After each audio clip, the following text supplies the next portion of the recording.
No. Come on, where is it? Dave, it's your Idaho Central app here. Any chance you're missing a debit card? Let's get that taken care of for you. With ICCU's card control, you can turn any card off with the tap of your finger. You got it. And back on again. Out, out, out, out. The closest Idaho Central Credit Union branch is in your pocket. It's the fall kickoff sale at Lithia Ford of Boise. We're going all the way so you can score more for your trade-in and trade up to a new Ford truck or SUV today.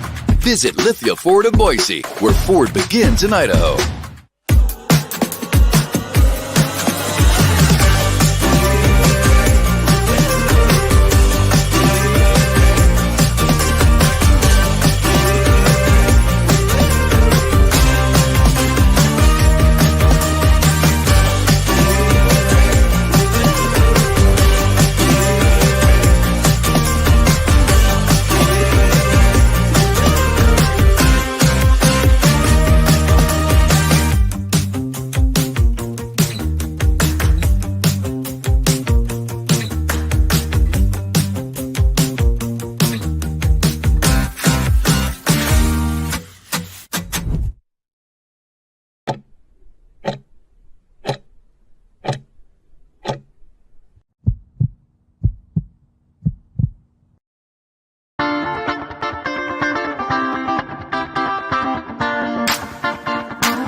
This is Bronco Nation News Live. The best interviews, the most informed opinions, the latest breaking news, all from the top Boise State insiders.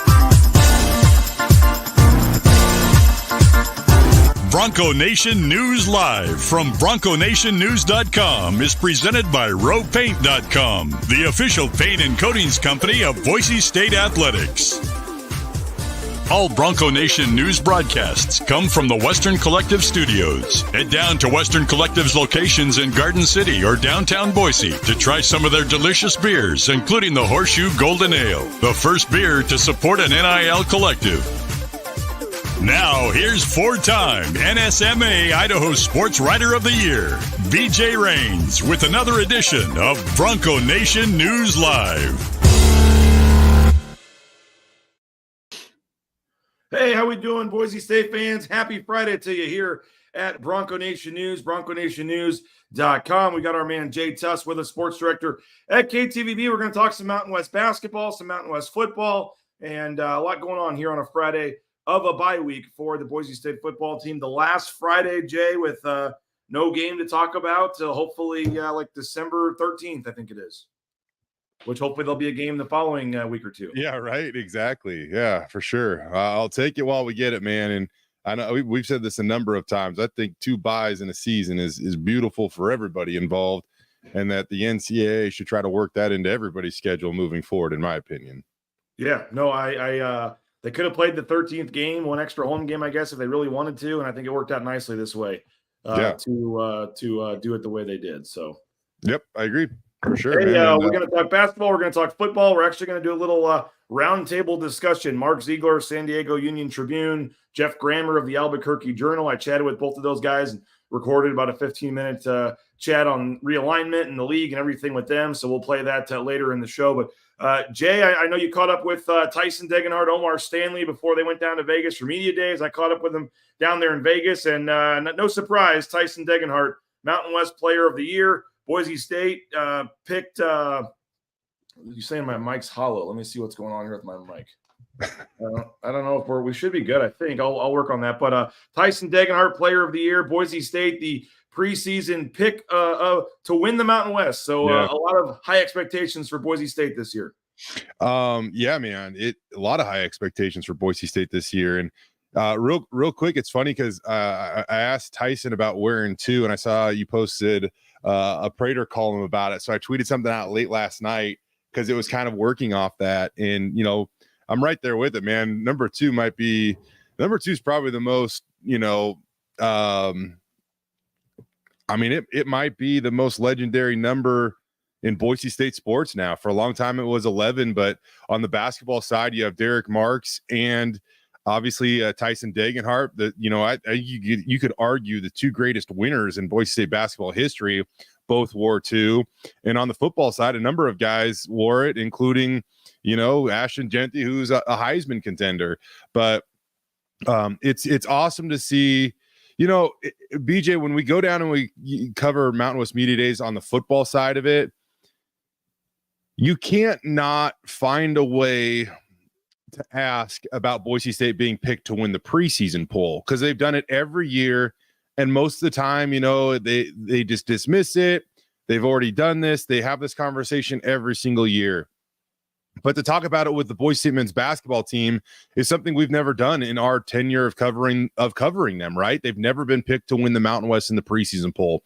And yes, the postseason awards and all that stuff are much more important. I get it. But I do think that it shows the reputation of the Boise State men's basketball team now precedes itself, right? Like, even if there's a little bit of doubt or whatever, and there's really not much surrounding them right now, you give them the benefit of the doubt because of what they've done over these last few years. And so I think it's really cool that they've put themselves in this position, and really cool that Tyson Degenhart has worked himself into a position where, he's the preseason player of the year in the Mountain West. And I was curious, BJ, you were there. So I don't know if you got to ask around or anything like that. I was wondering if Tyson was unanimous. Did you talk to anybody or have any inkling from anywhere else that anybody else would have voted for, like maybe a Donovan Dent or anything else like that? Because everybody that I've seen, it was Tyson. Yeah, it's a good question. They don't release the voting, as you know. I know. I wish, if it was unanimous, I wish they would just, I do wish that they would. Nothing wrong with saying that. I don't think so. I don't think there is.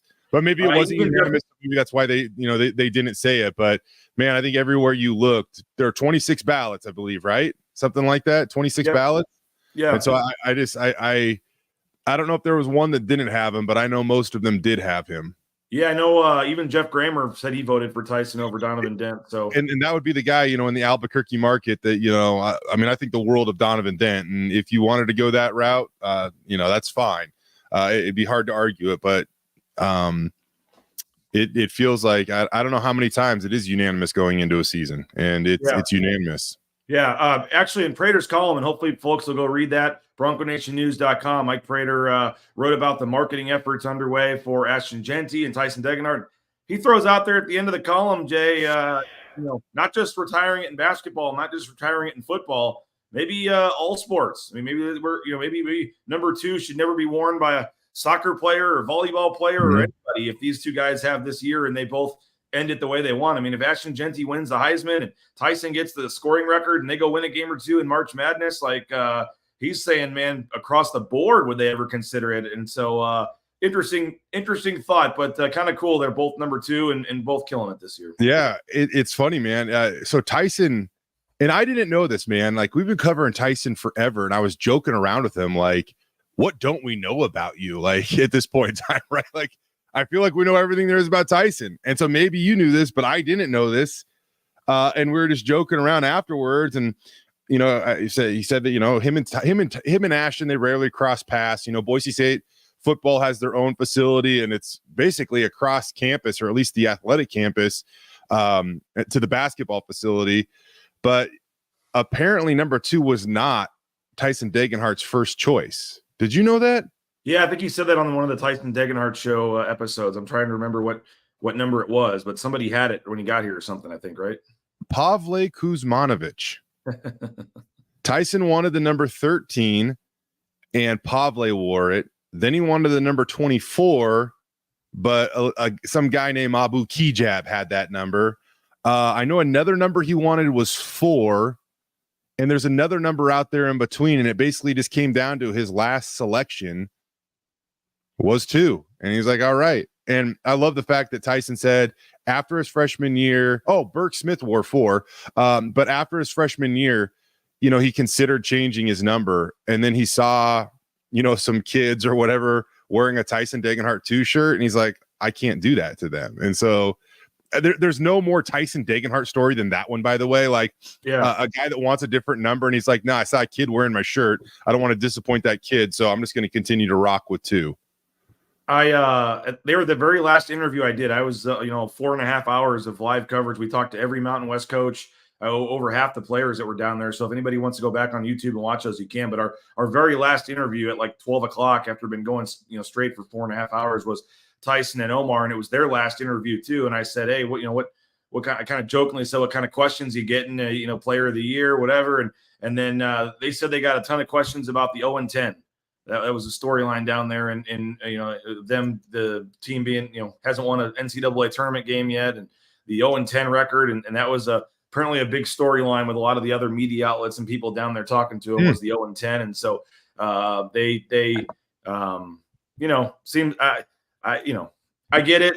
That's always going to be a storyline around this team, unfortunately, and that was a big one. But when you're picked first to win the conference and try to get back to a fourth straight tournament, I mean, that's. Until they win it, unfortunately, that's always going to be there.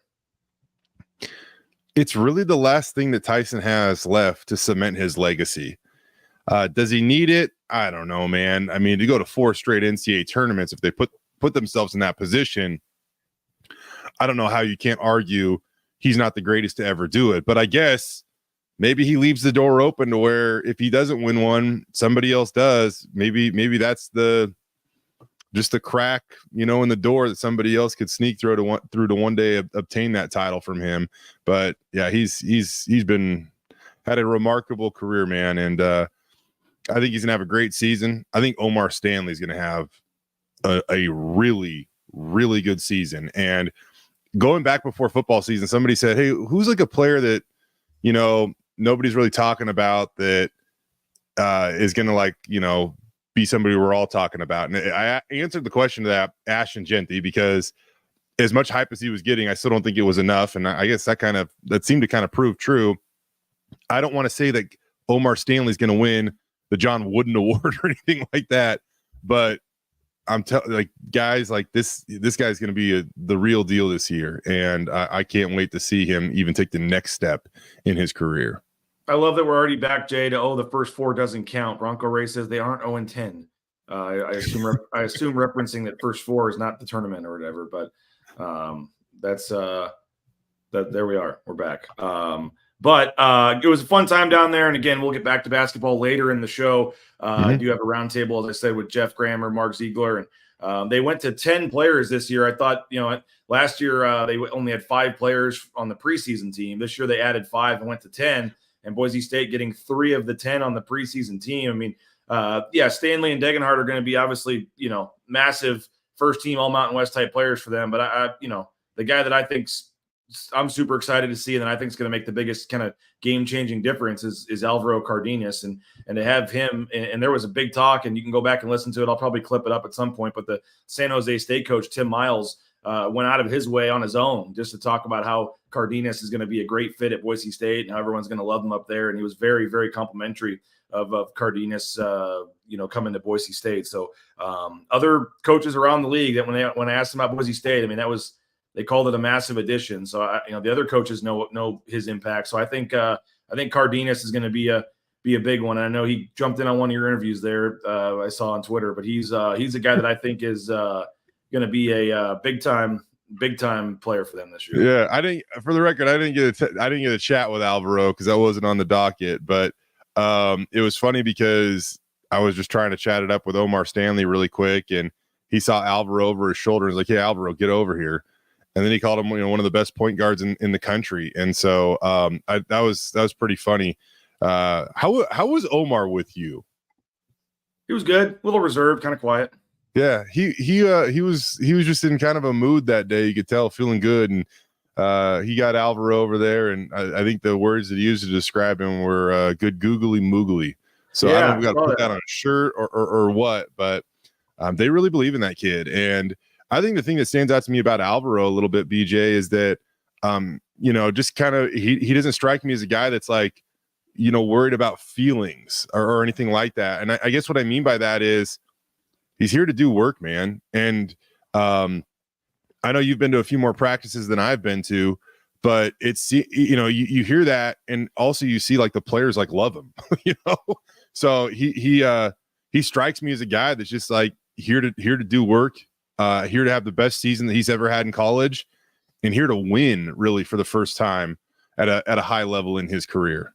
Hey, I got a little sad news, Jay, that I hate to break this. Some people are already kind of talking about it on the chat already, but House of Western, one of our great sponsors here with Western Collective, House of Western in downtown Boise. Kerry Pruitt called me earlier this week and let me know, and he announced it yesterday, I believe. They are closing down in downtown Boise. The brewery out in Garden City, the beer is going strong, and that is not going anywhere. But the restaurant in downtown, just tough times, and they couldn't get it going, and so unfortunately they're closing it down. But I'm asking everybody, tomorrow night is their last night, and so my understanding is they're probably going to have some great specials, great deals tonight and tomorrow, and try to sell everything they got. And so if you're able to today or tomorrow, go down and support Kerry Pruitt and one of our great sponsors here in House of Western, Bar National, Due West, the new restaurant they have down there. It's 3 restaurants in one right there on Idaho Street. And just in this economy and apparently downtown Boise, a lot of restaurants just are starting to struggle a little bit. And, folks aren't going out to eat as much as they used to. So Kerry called me and, they're going to stay on obviously with Western Collective as the sponsor on the beer side.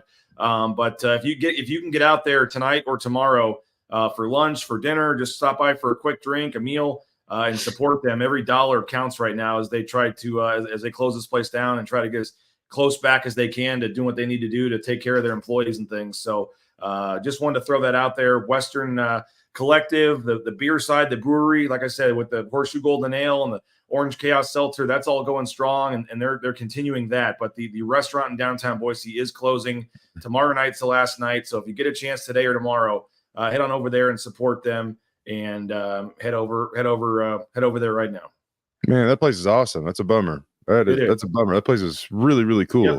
And Kerry's a great dude. And yeah, you go in there and they got it's like a big kids arcade with some of the video games and stuff they have in there, and the bowling alley and all that stuff. It's a super cool spot. And they put a lot of money into it this summer too to try to revamp it with the Due West restaurant and things. And for whatever reason, just couldn't get the traffic down there they needed to. So he made the tough decision to cut his losses, I guess, and close it down. And I hate to hear that. And, hoping, praying for Kerry and obviously everybody involved there and family, they can, that everything's going to be all right. And they can, keep it going with the brewery side and the beer side. But if you get a chance the next 2 days, head on down to House of Western, Due West, Bar National down there in downtown Boise and support them the best you can.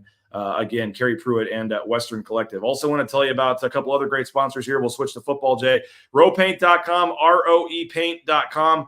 Our title sponsor, so all your concrete coatings, that back patio, that garage, that basement, highly recommend you reaching out and getting a free estimate and seeing what they can do for you. Roepaint.com, our title sponsor. We wouldn't have a Bronco Nation News without Roepaint.com, so please support the sponsors.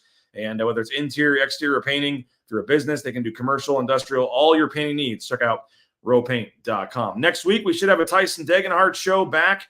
ICCU. They have a game tomorrow, by the way, Jay, where I don't know if we're supposed to talk about it or not. They have a secret scrimmage against old friend Danny Sprinkle and Washington tomorrow, and that is in Boise tomorrow morning. So Idaho Central Credit Union, ICCU.com. There's a branch pretty much on every corner, but obviously that easiest is that mobile eBranch online banking right there on your phone. So check them out. We appreciate the folks at Idaho Central Credit Union, ICCU.com. Bauscher Real Estate, the #1 ranked realtor in the Treasure Valley, and now he's part of the Boise State home team. Matt Bauscher and Bauscher Real Estate. Make sure you check them out, 243-8222. And again, we sold and bought our home using Matt and his team, Kelly, Cade, Sarah. Tremendous customer service. We really enjoyed every step of the process. And again, no home is too big or too small. You can as well at BauscherRealEstate.com. Ridley's Family Markets, whether you're heading up to McCall for the weekend, whether you're heading over to the Magic Valley, or whether you're right here in the Treasure Valley, shop Ridley's.com. Find a location near you all across the state, all across surrounding states. They've got like 30 locations in all. That hometown feel when you walk in there, friendly staff, great environment. Next time you're thinking about heading to a grocery store, make sure you consider our sponsor, Ridley's Family Markets. Shop Ridley's.com. Jay woke up this morning on about 4 hours of sleep, and it was cold getting those kids out to school today. So it's starting to become hot tub weather here. The SpaTeam.com. Check them out. Snake River Pool and Spa, patio and game, whether it's a spa for the back patio, whether it's a sauna, whether it's a pool table for the game room, they got it all. Check them out. Again, locations in Twin Falls, Boise, Meridian, Nampa. Been around since 1978. They are also part of the Boise State home team. So again, check them out at thespotteam.com. And I want to make sure we throw in this plug. I'll probably mention it twice. Tomorrow, go meet Jonah Dalmas, Ahmed Hassanin, Matt Lauder, and Andrew Simpson, 11-2. They will be at Lithia Florida Boise tomorrow. They're NIL guys. There's no strings attached. You don't have to buy a vehicle. You don't have to even test drive a vehicle. Just come in, meet these guys, get some autographs, some pictures. We'll have some mini footballs they're passing out, I believe. So 11-2 tomorrow. Take the kids, take the family, and go meet some of your favorite Boise State football players at Lithia Ford of Boise. Jay, it was a couple days ago, and I didn't get a chance to talk about it with you. We were down there at media days and things, but Travis Hunter, man, that guy has a lot to say and a lot of interesting stuff to say. Yeah. I have no problem with Travis Hunter believing he should win the Heisman because I don't know why else. I mean, I don't know what else anybody would expect him to say. Yeah, he probably thinks he should deserve to win the Heisman, but to say Ashton Jeanty is just another good running back, I mean, come on now. Like, this guy's the greatest thing that we've seen at the position in 40 some odd years. We haven't seen anything like this, since Barry Sanders in 1988. There have been a couple of other really good seasons by running backs. Melvin Gordon had one. There have definitely been a few really, really big seasons, but Ashton Jeanty is just doing it on a different level right now, and it's really, really special to watch. And so he is not just another good running back. He is an unbelievably good running back, and it's going to be hard for Ashton to win it. I get it. But also, like, it's hilarious to me how the conversation has already gone to, oh, but he plays in the Mountain West. He plays in a weaker conference. BJ, we are only 2 games into Mountain West Conference play. He has 192 rushing yards, or had 192 rushing yards against Oregon, the number 2 team in all of college football, that's only allowing about 80 yards per game to running backs not named Ashton Jeanty, and Ashton had 192 against them. If you want to compare strength of schedule right now, ESPN actually says the schedule that Boise State has played is more difficult so far than Colorado. So, like, judging the body of work right now is important perspective, in the sense that Ashton's done it against competitions that's been just as good, if not better, than what Travis Hunter's done his against. And so, he's not just a good running back. He's unbelievable, one of the best to ever do it, and he will threaten to be the best running back to ever play the game of college football. It's crazy to say that, but if he gets that record, I don't know how else you could view this. If he gets that record, the touchdown record, and he does so on, like, I don't know, 70 less carries than what Barry did it, I don't know how you can't call him the best to ever do it in college football history. And I don't know why, but my whole biggest thing was he called him Jeanty. Jeanty, dude. Ashton Jeanty. That was the part that got me the most mad. Somebody reacting to it, BJ, on some other national show or something, said the same thing. And I'm like, oh, gosh, can we just start by getting the kid's name right? Like, I'm right there with you. There was a local guy here that couldn't get it right for a long, long time. It's our responsibility to make sure that everybody's saying Ashton Jeanty's name the correct way. And so it's really funny when that happens on the national level. You're right. It's like, oh, man, I can we just get his name right? He's a Heisman Trophy contender that's leading the rushing yards. I hadn't thought about that. 300 rushing yards. Ashton Jeanty. Actually, BJ, while you continue to giggle over there, I was actually putting together a list. I'm going to put it out a little bit later today. But in terms of, like, most yards after contact in a single game this season against FBS competition, Ashton Jeanty has the top 4 spots in the top 10 list. I mean, he does it week in and week out. It's not like he's had just 1 or 2 massive performances. He is, every game he's been epic, and he is consistent. It's all adding up to a record-setting season. And, one other thing I'm going to say about Barry Sanders this season, and it's so funny because, like, I'm going to tread carefully here because, Travis took a little heat for demeaning somebody, but Barry's was, I mean, he's unbelievable, man. But the only thing that I'll say, and, like, Keyshawn Johnson, and I believe I saw you kind of have a quote tweet of this.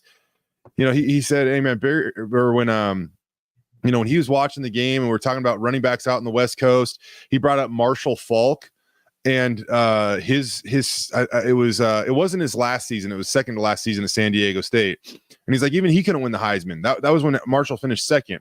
Ashton already has more touchdowns than Marshall did that season. And he's on pace for about 1,000 more rushing yards than Marshall had that season. So that's a tough comparison there. It doesn't really offer much perspective, in my opinion. Another thing, he kept saying, oh yeah, Barry Sanders playing in that conference. Ashton Jeanty plays in a little conference. Well, the Big 8 wasn't exactly a big conference that year. And to be honest with you, if you really go back and look at it, Oklahoma State played Kansas State, and Miami of Ohio that year. I'll buy you a beer if you know the answer to this, BJ. Do you know what Kansas State, and Miami of Ohio's record was that year combined? Probably not good. Just take a shot. Just throw literally anything out. Let's see, 10 or 11. You're looking at 12 games apiece. So about, 10 and 26. 10 and 26. You are not even close, my friend. Wow. 131 and 2. Sorry, 131 and NHL 1. here? 131 and 1. Okay. And he had about 30% of his rushing yards against those three teams. He put up 312 on Kansas, 320 on Kansas State, and 178 on 18 carries against Miami of Ohio. And so I am not dismissing what Barry Sanders did, because most humans on earth couldn't rush for that against air. All I'm saying is, if you're going to have the argument where you try to knock Ashton Jeanty down due to either the name on the front of the shirt or the conference that he plays in, do a little more research, because I don't think that it's as lopsided as some people believe it is. Yep, no doubt. And yeah, that's the narrative that's already forming. I already saw people already also starting it for Alabama with the Vanderbilt loss, talking about how good Vanderbilt is. Like, there's just these powerhouse programs. And when you're not from one of those traditional schools, I mean, there's no reason that Dylan Gabriel should have all of a sudden made the jump that he made. I mean, he had a great game against Ohio State, but I mean, overall, like, he hasn't been, in my opinion, quote unquote, Heisman worthy. He's had, Ashton Jeanty's done it every single game. So, yeah, I mean, we'll continue to see it. I mean, down there at Circa yesterday, I tweeted out the odds, but I mean, Ashton Jeanty, again, when we were there for Mountain West Media Days, Jay, was not even on the board. They had Malachi Nelson as the representative from Boise State on the Heisman Trophy ballot in July. And I was telling Mike Palm, their like sports media guy, on the show, like, kind of playfully telling him, like you got the wrong guy on there. Like, I mean, if this team does what they're supposed to do, and at that time I still liked Malachi Nelson, thought he might be the starter, thought he would be good, and he still probably will be someday. But I just said, if this team's going to go where they want to go, it's going to be Ashton Jeanty that's doing this. And they didn't even have him on there. And then we went back in August in week 0, and they had him at plus 10,000 was where he opened up at. And so, yeah, it's crazy, man. Now the favorite at plus 225, Dylan Gabriel second at plus 350, and then Travis Hunter and I believe Cam Ward is plus 500, and then you got to go down to Milrow, I think, at 1,000. One of those SEC guys is going to emerge in November. I mean, unless the conference just beats up on each other and there's a bunch of 2-loss teams, which might be the case, but ESPN had 14 writers put together kind of their thoughts, and 11 of the 14 voted for Ashton Jeanty as the midseason Heisman Trophy winner. But one thing I will say about that is that oftentimes the midseason Heisman Trophy winner fades. And I don't know whether that's performance or hype driven. My only worry is, like, Ashton has been such a big talking point across college football. Yeah. I don't think this will happen, but I do kind of wonder, will it start to wear off on people? Like, will they find a new topic? Is there going to be a new player that all of a sudden everybody falls in love with? Because that's kind of what happens, man. It's a big reason why nobody's won the Heisman twice. Like, you just kind of wait for the new person to fall in love with. Johnny Manziel, they're waiting for Ashton Jeanty to have one bad game. Yeah, all it'll take is one bad game, and he'll drop to 6th or 7th in the odds. Yeah, honestly, I think he's bad game proof. I really I think Ashton. Well, I'm not saying he's not. I'm just saying I mean, I hate to say it, but he needs to be well over 150 yards in pretty much every game, or that's going to be the one thing they say to take him out of it. By the way, it was not Skylar Bragg saying, who was it locally? It's someone that's no longer here. Somebody said it was Prater. It's not Prater. No, no. Someone that is no longer here, and I have plenty of jokes I could say, but won't. We'll just move on. Yeah. I think that somebody's going to emerge from an SEC school, because that's just going to happen, and we'll see if Ashton can do enough to hold him off. The good thing about Ashton is that he has I don't want to necessarily say a Heisman moment, but he has at least one of those big runs every game that everybody wants to see, and usually to some effect goes a little viral. And so we'll see if he can continue to do that. But you mentioned him rushing for $150 pretty much here on out.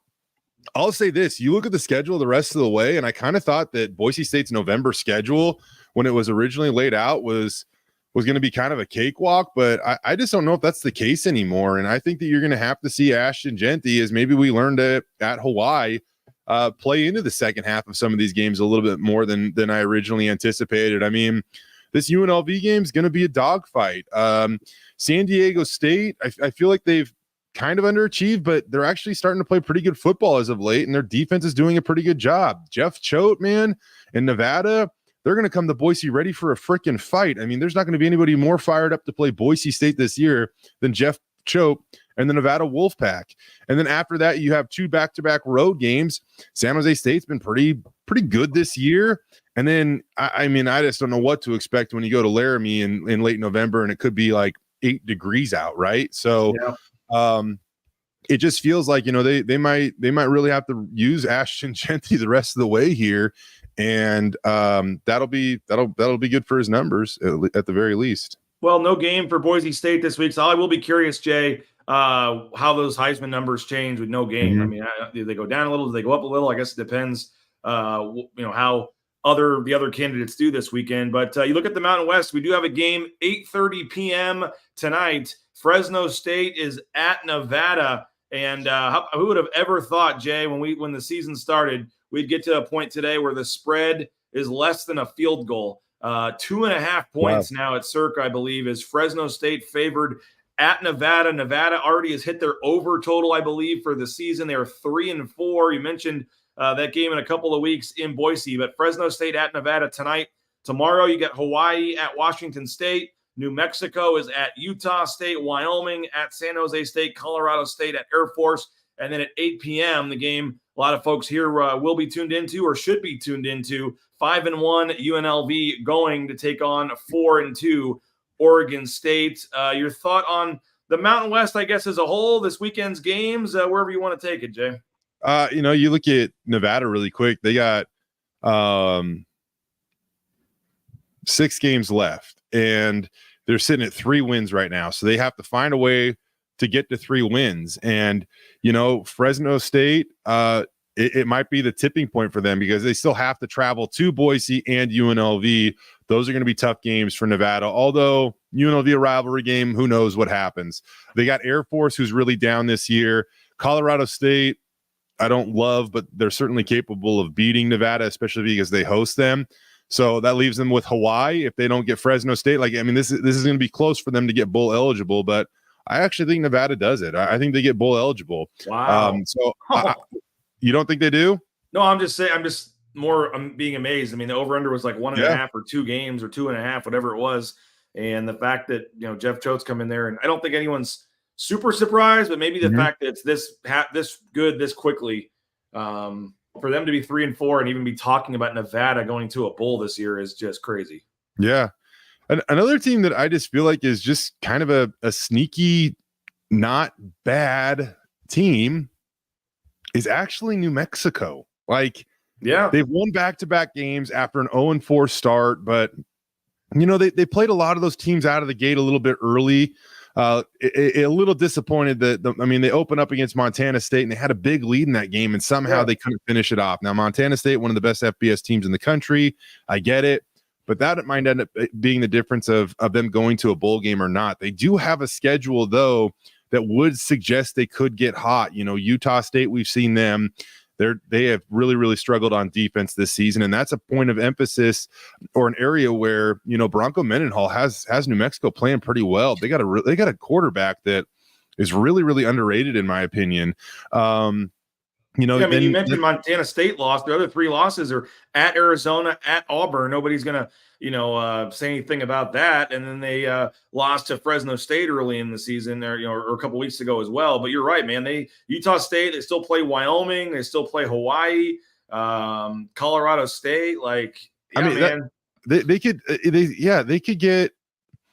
You know, you look at it, if they can get Colorado State, San Diego State, a Washington State, that's a team that could go bowling this year, because I think that they're really going to threaten that 6-win threshold. Bronco Mendenhall has them playing pretty well right now. And I was looking this up the other day, BJ, because I was like, Boise State, they don't allow a lot of sacks. They don't allow a lot of negative plays on offense, like regardless, right? One of the best teams in the country at limiting negative plays on offense. But one other team amongst some top 10 teams in the country that were on that list was New Mexico. New Mexico does a good job of staying ahead of the chains and not killing themselves on offense. And so as long as they do that, they're going to remain a threat to maybe get to a bowl game. Hey, if we're going to talk about the good, we got to talk about the bad. And in terms of the disappointment here, I mean, the Air Force Falcons, for me, Jay, they were a team that I think were picked 3rd, 4th, 5th, I mean, upper half of this league. And I know it's a cycle there with the players and when they lose a lot of seniors and things. But they've now lost 5 in a row. And again, I know they played at Baylor, but for them to, their only win to beat Merrimack right now, I mean, they've lost 5 in a row. That wasn't even that decisive of a victory for them either. No.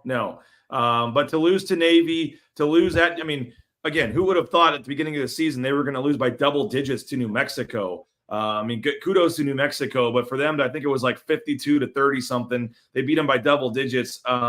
That's just they lost at Wyoming. They got lost to San Jose State. Like Air Force for me, I wonder if Troy Calhoun's just at some point he's got to retire or move on or something. I really thought Air Force was going to be better this year. I thought Air Force was going to be better this year. I was actually pretty confident in Fresno State, although when Jeff Tedford stepped away, I did feel like that was a little alarming because this just shows that Jeff Tedford was a good freaking football coach, guys. Like a lot of the talent was back for the Bulldogs this year. They got 4 first-place votes in the preseason poll. So it just shows that he's a good football coach. And so far, I would say they've underachieved a little bit.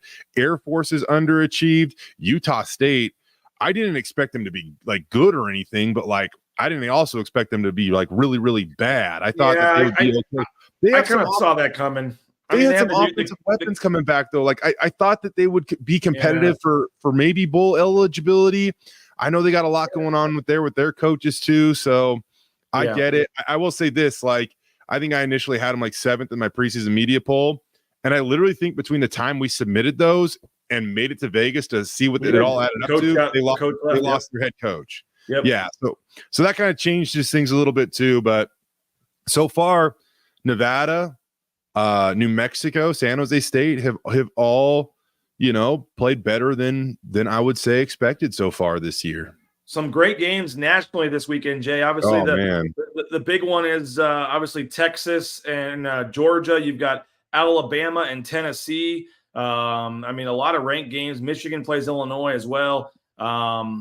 Missouri, Auburn. I'm trying to see what else sticks out. Tonight there are 2 games as well. Oregon is at Purdue, and then Oklahoma State is at BYU tonight. But if there's some monster games, if there were ever a Saturday to not have a Boise State game and maybe get a little time to peek at the TV, we got Nelson's in the championship game for flag football tomorrow at 8 a.m. That'll be fun when it's 35 degrees, and then we got hitting lessons tomorrow and having maybe. But we may peek at the TV and there's some good games on tomorrow. Yeah, real quick, BJ, do you know the only athletic department in the country that has a top 10 football team, a top 10 men's basketball program, and a top 10 women's basketball program?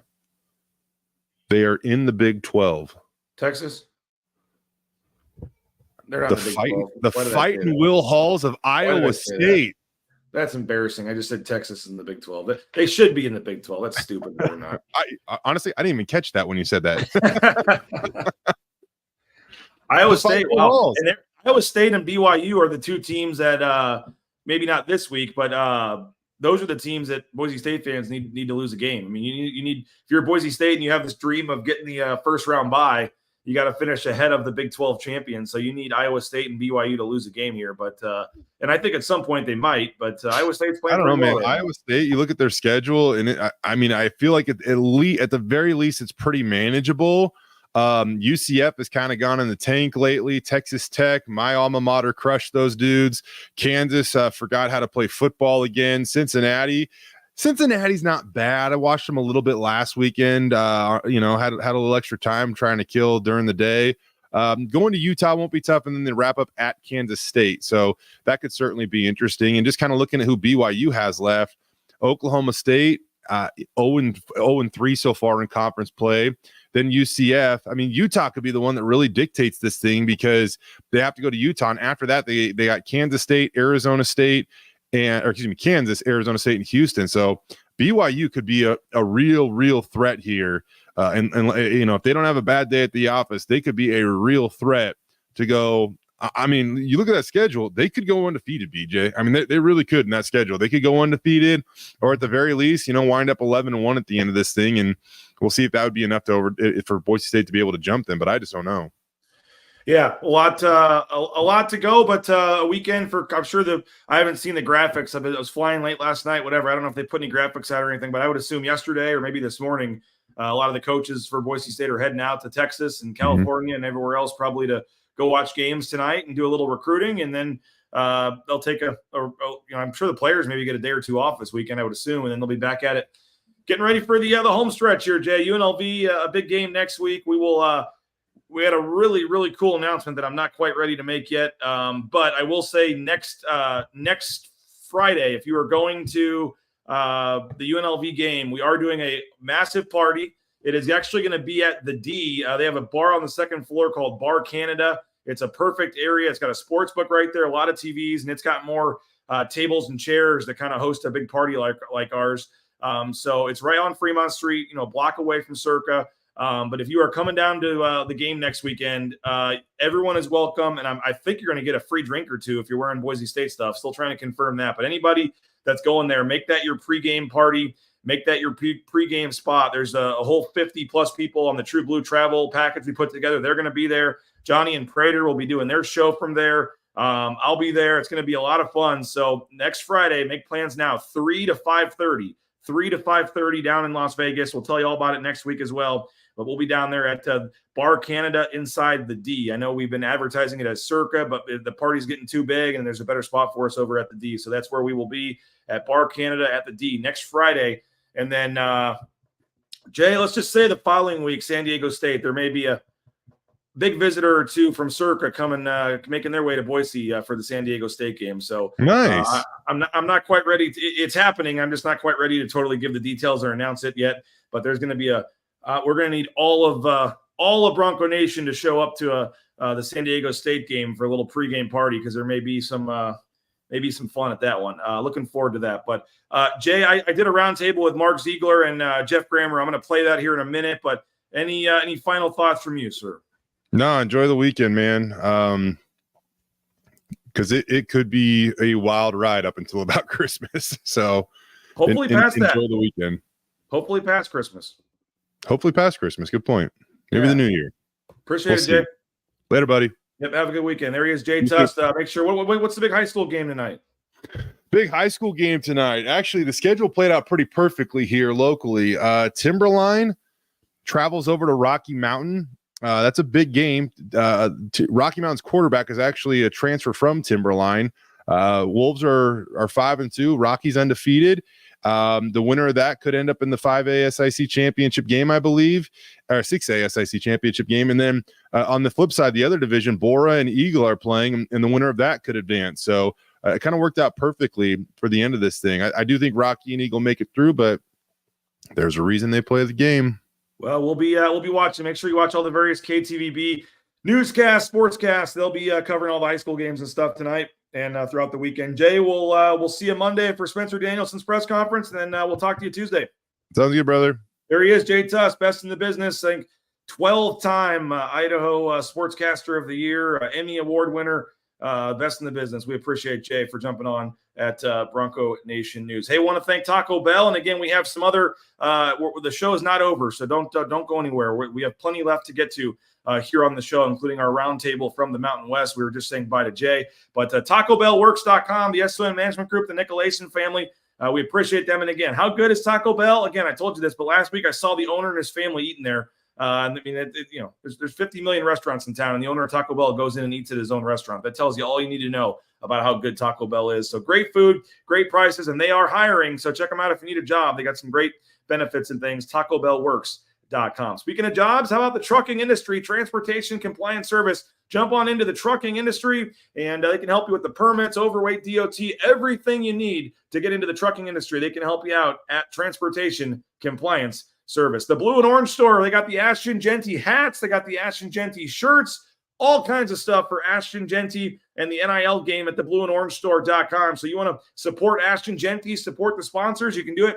at the same time. Portion of the proceeds from all the NIL gear, including those custom-made hats, go back to Ashton Jeanty and the athletes at the Blue and Orange Store. So they got the coaches' sideline apparel. It's starting to get cold. You may need that sweatshirt for the upcoming games. Check them out, the Blue and Orange Store, theblueandorangestore.com. And then you won't get it this week because there's no game, but we've been on a pretty good run of the Ahmed Hassanin sack. On a Monday, gets you a coffee or a fountain drink for 91 cents. So go support our sponsor at Jackson's. And don't forget, 25 cents from every hot dog sold at Jackson's goes right back to the Horseshoe Collective. So next time you're, in there getting a soda or something, you're walking by, you see the rack of, hot dogs, grab one because 25 cents goes back to the collective, and that adds up, and that helps put money back in the pockets of Boise State student athletes. And speaking of food, how about Lean Feast? LeanFeastMeridian.com. Check them out, LeanFeastMeridian.com. 10,000 plus combinations, steak, chicken, shrimp, fish, all different diets, all different options. And again, they now deliver anywhere in the Treasure Valley, so there's no excuse to not eat healthy. Check out Dave and our friends over at Lean Feast. And again, that I need to update that. Keep saying that, but I need to update that website. It's leanfeastmeridian.com. Couple more comments coming in here. How many Mountain West basketball teams make the tournament? Probably 3, maybe 4, 3 or 4. I would say probably 3 right now is how I'm feeling. So we'll go 3, maybe 4. So, all right, we had a great time at Mountain West Media Days. I hope you enjoyed the interview with Leon Rice and Mark Few. It was just 2 old friends laughing, telling stories. It was a great time. The highlight of the trip for me, about 20 minutes with Leon Rice and Mark Few. Thanks to Jaden Finch. He has cut up all the interviews into individual interviews and posted those to our YouTube channel. So all 11 Mountain West coaches jumped on with Bronco Nation News yesterday during our 5 hours of live coverage at Media Days. And so any of those interviews with Richard Pitino at New Mexico, Nico Medved, Colorado State, Brian Dutcher, San Diego State, Steve Alford at Nevada. Every coach came on Bronco Nation News yesterday. So go check those out at the Bronco Nation News YouTube channel if you want to watch some of those. But I had a chance to catch up with Mark Ziegler and Jeff Grammer, 2 of the longest tenured beat writers in the Mountain West, the longest 2 tenured beat writers in the Mountain West, to get their thoughts on the conference, realignment, a lot of different stuff. Here's my chat with Mark Ziegler and Jeff Grammer at Mountain West Media Days. All right, wrapping up our coverage at Mountain West Media Days here in Las Vegas. We're at the Resorts World Hotel. We got a little media roundtable here. We got Mark Ziegler, San Diego Union Tribune. We got Jeff Grammer, the Albuquerque Journal.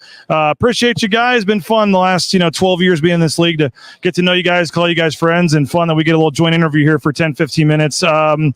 Mark, or how you guys doing, I guess, first of all? Well, I'm just happy I'm allowed in. I'm happy I did not get voted out of the interview today. So I am still covering the UNM Lobos. I want to make sure that's clear and out on the table. But yes, we love you, I'm Jeff. happy to be here. That has been crazy. What do you make about New Mexico getting left out and all that? Look, New Mexico, we're here because of basketball today, right? New Mexico basketball has been its own thing for a long time. Lobo football has not been successful for almost forever, and Lobo basketball still kind of survived. It'll still survive, but man, in modern college basketball, the league is pretty darn important. It may not have been in the past, but you got to have a league around you now to get NCAA tournament berths and all that kind of stuff. So yeah, it's a big shot, and people in Albuquerque aren't exactly all that happy, but most people get it. It's a big football thing, and it's a big investment thing too. What do you make about all this that's going on right now? I'm not surprised it happened. I think San Diego State and Boise State had one foot out the door for several years. I mean, San Diego State really had a foot out the door last year. And so I think they really wanted to go. And I think Fresno State and Utah State eventually and Colorado State were just sort of along for the ride, grabbed on the coattails.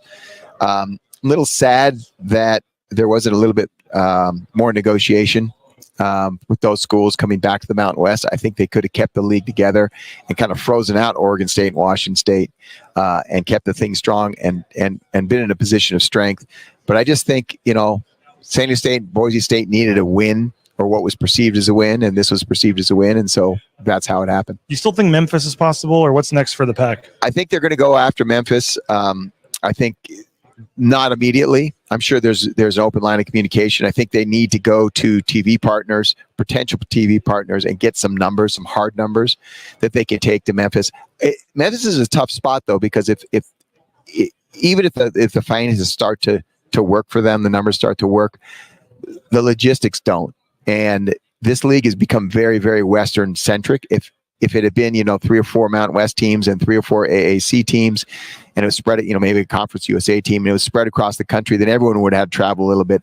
Right now, you've got all these teams traveling in the West, and then Memphis is the one that's going to have to make all these trips. Yeah. And not just in basketball or football, but in softball and soccer and volleyball, and that's really hard to do. And unless they can find another league to put those sports in, it's going to make it hard for them. What's next for the Mountain West, you think? I mean, is like Grand Canyon or somebody, basketball only makes some sense? Or Yeah, so I think what's going to happen now is that they got their 8 full members with the Hawaii thing, which is interesting, but it makes sense. Okay, Hawaii football convert to all sports. So I think what the Mountain West does now is they do still explore, although maybe not as heavily as some have reported, but they do still explore the Northern Illinois, Toledo, get into the Midwest for TV purposes, rationale for football only. There is some truth to that is still a possibility, but I don't think it's the front burner kind of thing that they're doing right now, like maybe it's been reported by some. I do think basketball only, though, is what they're going to look at. And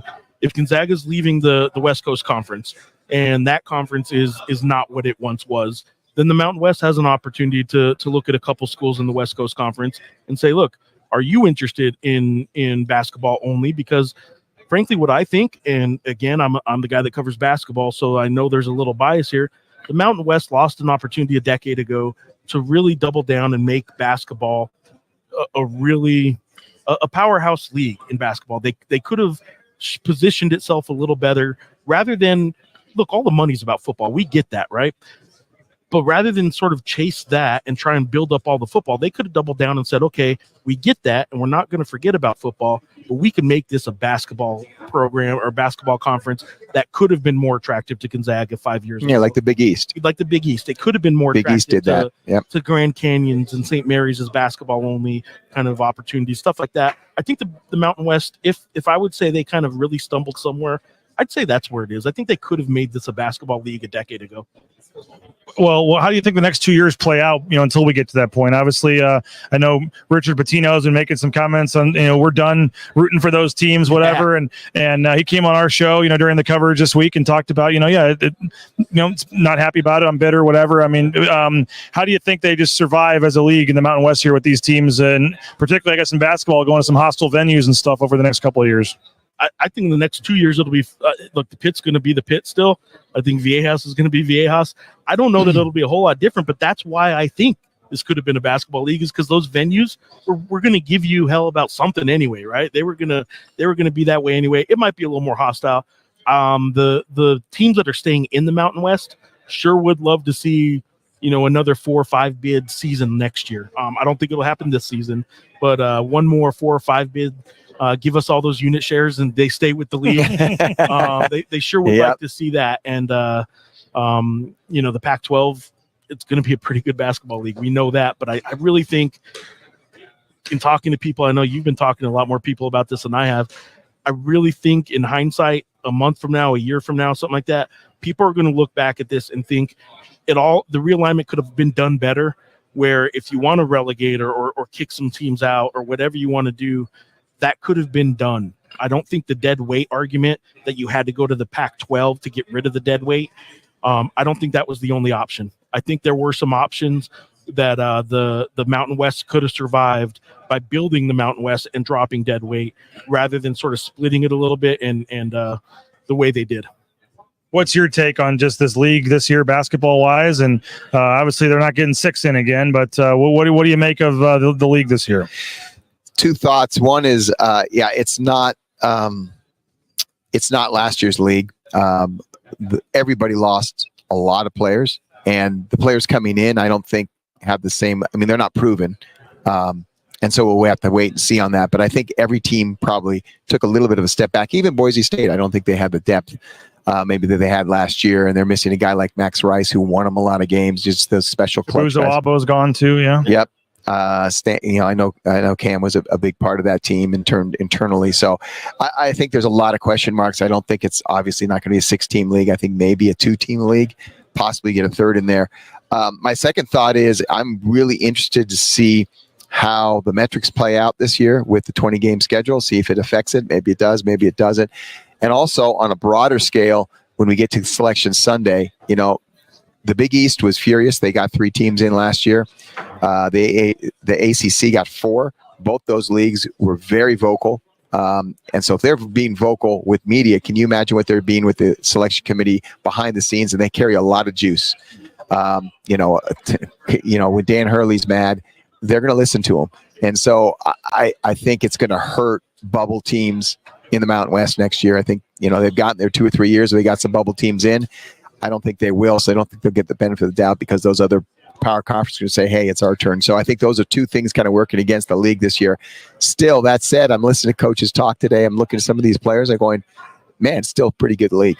And at least the top 7 teams are pretty evenly matched. And I think you're going to have some really good games. And your time is short here, so I'll stay with you for a second. But what else stood out to you? What you heard, players, coaches, Gloria, any just big takeaways from media days? I talked to a couple of guys I talked to Tyson and Omar from Boise, and they really sound excited about this year's team with the pieces they've added, the way they're playing, having a true point guard. They both said that we're better than last year, which I thought was an interesting thing because they had, a pretty good team last year and won some big games, beat San Diego State twice. That was interesting to me. I talked to Richard Pitino and like you said, he was really candid about the conference realignment and, kind of really sad that they couldn't work things out and keep the league together and thinks you just broke it up for no reason. It was interesting hearing the San Diego State guys talk about being picked 4th. This is the first time in 11 years they haven't been picked 1st or 2nd. Preseason poll. I know it's a preseason poll. Wow. But, they said, a little bit of chip in our shoulder. And I love that. I love that being picked 4th is the disrespect for San Diego State. I mean, and it's funny, but and they're finished 5th last year. They actually got picked higher. And that's what Dutch said. Dutch is the guy who has the voice of reason here. He's like, hey, we got picked up a spot above where we were last year. But what is one take on San Diego State? I know that Dutcher's really high on them, and a lot of guys that fans aren't familiar with that they expect to really break out this year. So the biggest thing that's going to be different is the last few years, their secret sauce has been old guys. When they went to the national championship game, they had a 9-man rotation. They were all junior, senior, 5th-year senior, 6th-year senior. This year, they're going to their rotation will have 5 freshmen or sophomores in it, which is unheard of for them. So they're going to be really young. And the question for me is, they play a very sophisticated defense. Can they implement that defense and some of those team, ethos and all those things that they did that they're so good at with freshmen and sophomores, or is it just going to take another year? And the second takeaway is their early schedule is absolutely brutal. They play in succession: Gonzaga, Creighton, Oregon, and then another team in the Texas A&M right now, or could be somebody else in the Players era, with no break in between. And right now on paper, I mean, not only will they lose those games, they might lose them by double figures because they're just so young and not ready for that level of basketball. By February, I think they will be. But they're going to be so far behind the 8 ball early. Everyone's going to forget about them. And the question is going to be, can they recover from that and be good in February and compete in a league that isn't quite as good as last year? They'll have a shot. But it's going to be a San Diego State season unlike any in the last 10 or 15 years. Well, we'll be reading your coverage of the San Diego Union Tribune. I know you got to get to another interview. I'm going to, Jeff, keep you for a couple more minutes if that's okay. Mark, thanks a lot, man. Appreciate it. Anytime, man. Yep, Thank there you. he is, Mark Ziegler. And Colin, I may switch over to the two-shot here and slide over next to we'll mute Mike too, since he's no longer there. And I'll come over here and sit by you, and we'll switch the camera over here if we can make that work. There we go. Maybe just turn it just a little slightly. But, okay, what were your overall takeaways from media days? I mean, a lot of similar stuff. I mean, people talking realignment, stuff like that. People talking last year's 6 teams getting in. Still kind of a buzz in general about how good this league was last year. But, man, it'd be silly to ignore the elephant in the room that of how much is not in the room anymore, right? Every team lost quite a bit. What's interesting is, like, I did this for every team. The Lobos lose 3 starters in JT Toppin, Jamal Mashburn Jr., Jalen House, and you think, wow, that like they just lost a lot. Yeah. You take Air Force out of the equation, who doesn't have the transfer portal to deal with coming in or going, and UNM Lobos returned the highest percentage of scoring of anybody in the league. Despite Jalen House, JT Toppin, and Jamal Mashburn Jr. leaving, they returned 46 point something. 4 guys that average at least 17 minutes, I think, ranks pretty high too. So they were actually returned quite a bit despite losing so much, and that just kind of speaks to the entire league.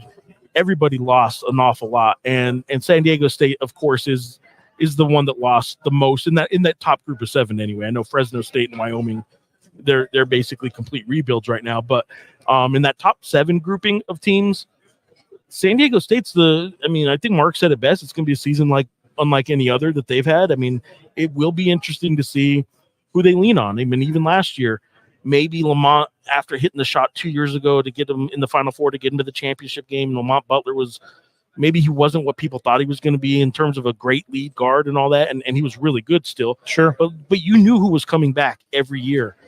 You can walk around this room, and this is people that cover the Mountain West, and I'll bet you half the people here couldn't tell you who's going to be, who San Diego State's returning players are.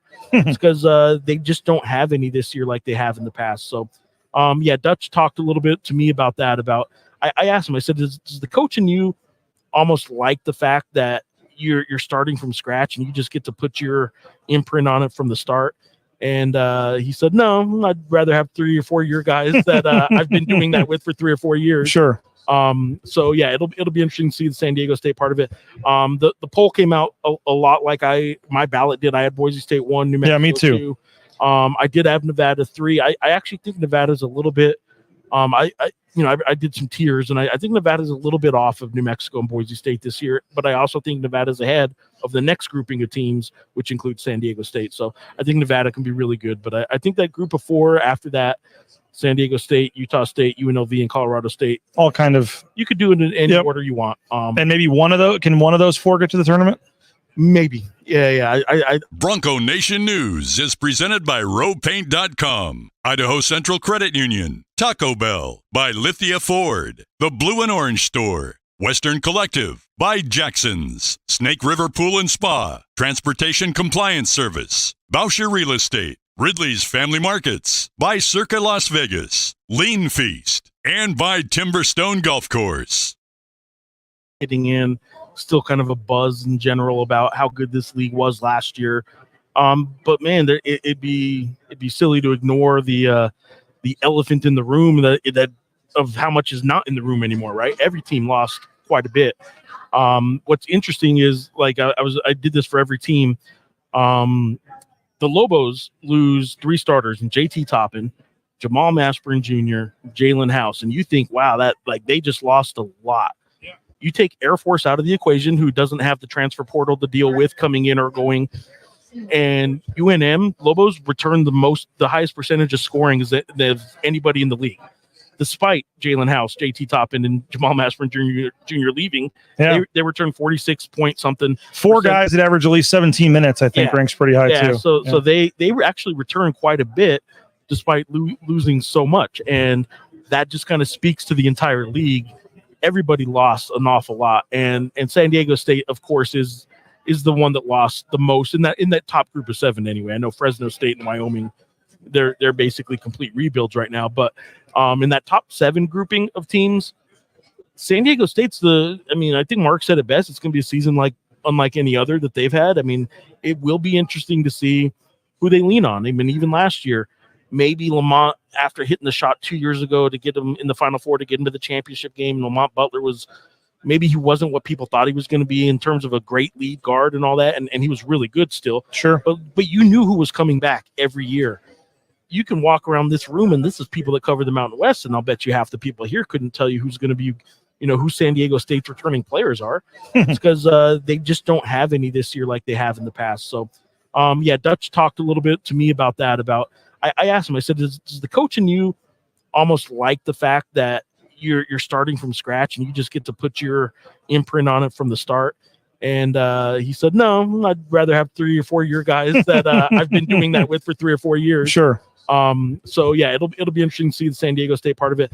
The poll came out a lot like my ballot did. I had Boise State 1, New Mexico. Yeah, me too. 2.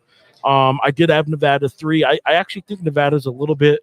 I did some tiers, and I think Nevada's a little bit off of New Mexico and Boise State this year, but I also think Nevada's ahead of the next grouping of teams, which includes San Diego State. So I think Nevada can be really good, but I think that group of 4 after that, San Diego State, Utah State, UNLV, and Colorado State, all kind of, you could do it in any order you want. And maybe one of those 4 get to the tournament? Maybe. Yeah. I would predict this will be a 2 or 3 bid team or league, but I will say 4 is still possible. But it'll depend on the non-conference like it always does. And the Lobos, for a change, have a really tough non-conference. Yeah, we talked to Richard Bettino about that. Again, whenever you're watching this, the poll came out during media days. Boise State was first, New Mexico second, Nevada third, San Diego State fourth, UNLV fifth, Utah State sixth, Colorado State seventh, San Jose State eighth, and then Wyoming, Fresno State, and Air Force. I did the Mountain West for Lindy's magazine this year, Jeff, and I had a pretty close one, but I gave Air Force, you're talking about returning players, they've got 3 returning starters. I had Air Force 9th. I had Wyoming and Fresno. I mean, we're fighting about the very bottom here, which doesn't really matter. But I thought Air Force deserved a little more credit for the 3 guys they had coming back. My bottom 4 were San Jose State 8, Air Force 9. Yeah, same as you. Okay. Same order. The only difference in your poll and my poll was Utah State and UNLV swaps. Okay. I had Utah State at 5 and UNLV at 6. And other than that, me and you had the same 1 through 11. So we had 9 of the 11 exact same spots. Is there a lot of outrage in Albuquerque that Tyson Degenhart's preseason player of the year, not Donovan Dent? No, I don't think so. I think people get it. I even kind of lofted it up to Donovan a little bit to be mad at me. I didn't pick you, Donovan. What do you think? And he's like, no, I get it. He's fine. He's a confident guy. He thinks he's going to win it by the end of the season, but he's not under the impression that Tyson doesn't deserve that kind of honor. New Mexico, probably happy not to see Max Rice again. Yes. Isaiah Stevens gone. There's been some mainstays in this league are now gone, and I've talked about this in a lot of different interviews the last couple of days. But Lamont Butler hit a buzzer beater in the pit against him too. So yep, and he's going to Kentucky. That's even weirder to see. But just some of these guys, that have been several years in this league gone. I mean, there's some returning guys. The Tyson Degenharts of the world, but there's a lot of new look teams too. Yeah, I'd say the old guard. It's Tyson. I'm trying to think who else in this league. I think Tyson. Nick Davidson's been here a couple of years. Yeah, Donovan's in his 3rd year, but he was playing behind Mashburn and Jalen House.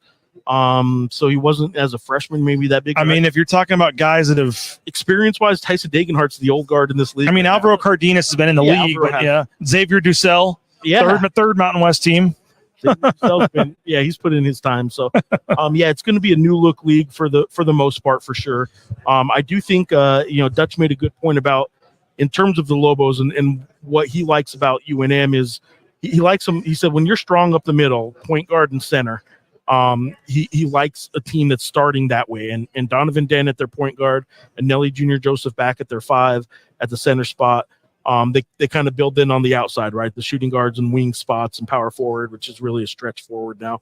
I do think the Lobos have a good foundation. I think they could be pretty good defensively, but it's going to come down to, in my mind, I really think I want to see what Noodles and Alford do with that Nevada roster. And they do got a 20-point scorer coming in from Cal Poly. If they can get Nevada going, I think it could easily be a 3-team race, but I just don't see Boise State falling out of contention this year. I think New Mexico maybe could slip, if anything, but I think it's a 2-team, maybe a 3-team race. I don't know that any of those other 4 I couldn't tell you which one I think it would be. That's for sure. Any final thoughts on media days, on this league, on these teams, these players, these coaches, the realignment, just as you sum up kind of your takeaways from this league as we head into another basketball season? Where are you at? I'll tell you what, like, obviously I do basketball primarily, but man, as weird as it sounds, like, part of the reason New Mexico was left behind in the realignment stuff is because football's been so bad. They got some good stuff going on in football down there. I'll tell you what, man. I don't think anybody's going to be surprised that he's getting it going down there. Yeah, Bronco. Yeah, I think people like Bronco, and he definitely likes his Bronco Nation news. Bronco Mendenhall does. He has mentioned it a couple times to me. So I think football's good and getting rolling down there. I do think people are excited for basketball, and I think the Lobos have a chance. Now they front ended their schedule really, really tough. So we'll see. I mean, they got UCLA in the first week of the season. They got. They do play at St. John, or they play St. John's in Madison Square Garden. They got Arizona State, St. Mary's, USC. They got a pretty tough one. VCU's receiving votes. They're coming to the pit. So kind of a tough non-conference. And I do think the Lobos should be pretty good. They got some newcomers that'll fill some key roles. Well, we really appreciate your time. Always enjoyed it. And you're doing a great job. You're getting into the video. You're getting into the video stuff a little bit. Yeah, we're doing that. We're probably going to start doing some pregame stuff. It's tougher for me to do postgame because my first obligation is still to get a print product out and all that kind of stuff. So I can't do the postgame as much as you do. But I'll probably be doing pregame this year and some more weekly stuff. Well, where can they check that out? On social media, online? Yeah, for now, we're just pretty much social media. You can follow me at Jeff Grammer on X, and abqjournal.com is where all our stuff is too. Well, we appreciate you as always, man. Always great catching up with you. Appreciate it, man. Honored to call you a friend, man, and looking forward to what should be a fun basketball season. I'm sure we'll see how long it takes for one of us to piss off another fan base in the league if it hasn't already happened already. 10 minutes. There he is, Jeff Grammer. You can read him at the Albuquerque Journal, and that'll do it. Again, Mountain West Media Days coverage, all of our videos, all of our shows. You can go back and watch them on YouTube, on Facebook, on X, and again, YouTube's the easiest way. So thank you to all of our subscribers. Thank you to all of our loyal subscribers and advertisers and everybody that helped make this trip possible. So thanks to Colin Mitchell for helping us out as well, and thanks to you for watching. Again, that'll do it. Mountain West Media Days coverage from Resorts World here in Las Vegas. My name is BJ Rains. Bronco Nation News is presented by rowpaint.com, Idaho Central Credit Union, Taco Bell, by Lithia Ford, The Blue and Orange Store, Western Collective, by Jackson's, Snake River Pool and Spa, Transportation Compliance Service, Bauscher Real Estate, Ridley's Family Markets, by Circa Las Vegas, Lean Feast, and by Timberstone Golf Course.